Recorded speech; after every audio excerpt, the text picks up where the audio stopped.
So today is an extremely hot day and I was thinking about going to shoot some street photos in the really harsh sun with my Sony a6000 and the kit lens. So a really bad combination, but why not test myself and try to do this. So let's go.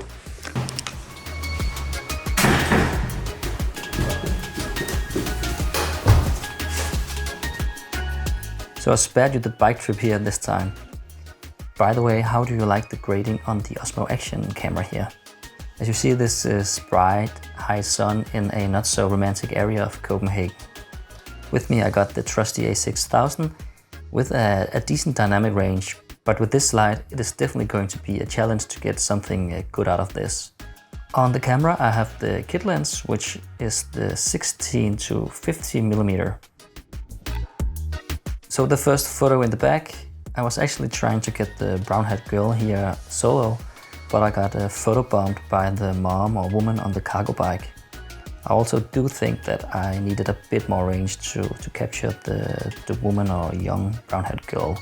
So you might have seen in my photos I really like to use foreground elements to make them a bit more interesting, because they do add depth and interest to photos.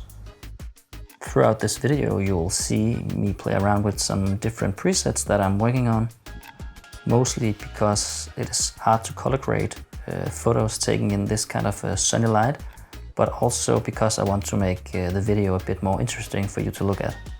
So let me know what you think about this. If you know me, then you know I'm a sucker for the more romantic and classy looking architecture here in Copenhagen. But this building is interesting. I think it's called the Silo.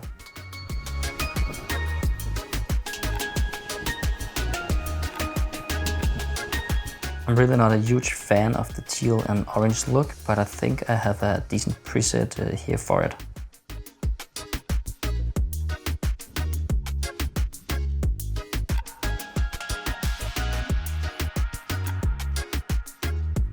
So here I'm trying to use the pier as a foreground element. Again, I'm just trying to make it a bit more interesting to look at, but I think it really needs the boat from the photo before to be great. Some more foreground elements, and this time with a leading line. And a whole variation of presets here. What do you guys think?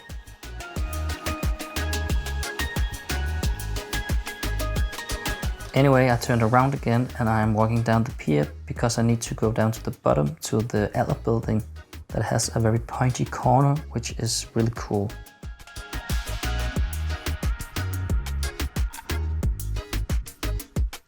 And down here we have central Copenhagen.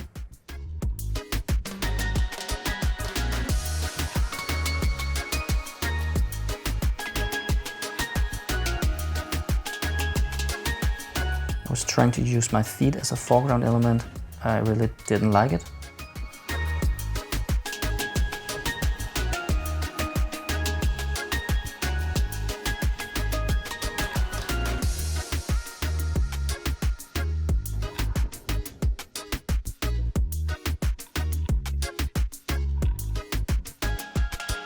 I could have used a more wider lens for this, but I'm using my layer stitching trick that I have a video about. You should go check it out after this one. Link is in the top right corner and in the description. Again, in the right light, this calls for a nice photo.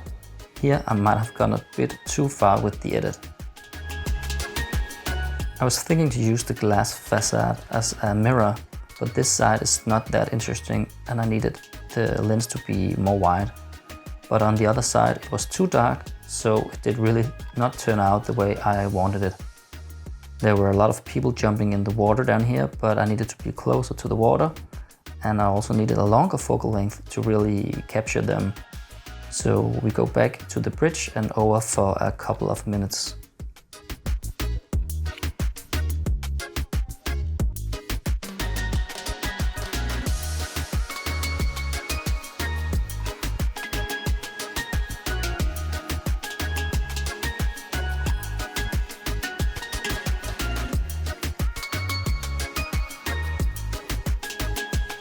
This is decent, but I think what is challenging to me beside the sunny light is that I have no elements to incorporate to the photos.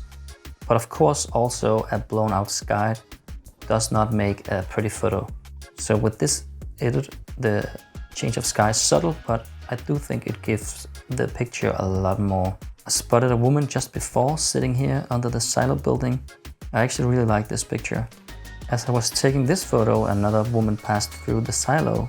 The dynamic range of the camera is really being pushed here, but I think I saved it in post, where I also removed the doors and made the highlight in the foreground match the shadows. I really like this one too. Here again I needed a bit more punch, so nothing special. This is better.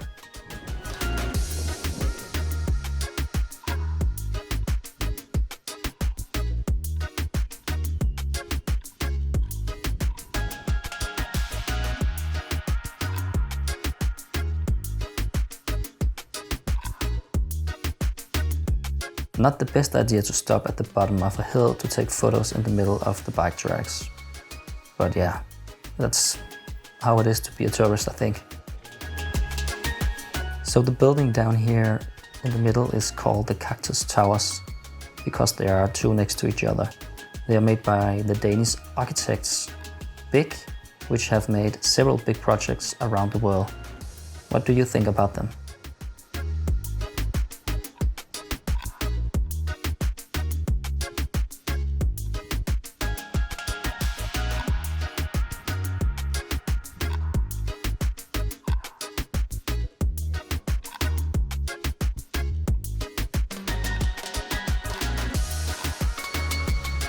So I sped up the walking part here a bit because I don't think you need to see me walk all the way down the pier.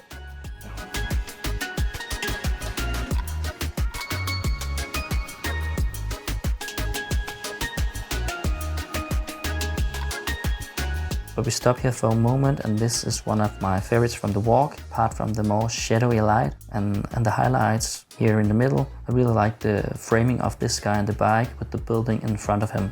Again, this is a really long pier and with lots of nudity, so I will speed up the video. But here at the end there were some cool houseboats. I really like the framing here with the white building in the blue sky. Also see the seagull on top of the building. If you look closely, you can see I removed the lamp and the post. Doing these small details can really levitate the quality of your photos, I think. So this area is really funny. I have not been here before actually, but it does not remind me of Copenhagen at all. It's more like being in Costa del Sol in Andalusia, in Spain. Two soon-to-be mamas chatting in the sun. I just had to capture those. We're coming back to the snake bridge. It looks really cool from down here because the bikers are almost driving in the sky, it seems. There's also a really nice view up on the bridge, so if you ever visit Copenhagen, you should definitely bike this bridge. So up to the right, and we are back at the beginning. One last photo of the silo, and this is it. So I'm back home with my little doggy. And I will go edit the video now so I can upload this. I hope you liked it. Please make sure to subscribe to the channel if you found it to be entertaining in any way. And also I would like to hear your thoughts on my presets and also about shooting in bright sunny light like I did here today. So yeah, I will go make some coffee now and I will see you around in the next video. Goodbye.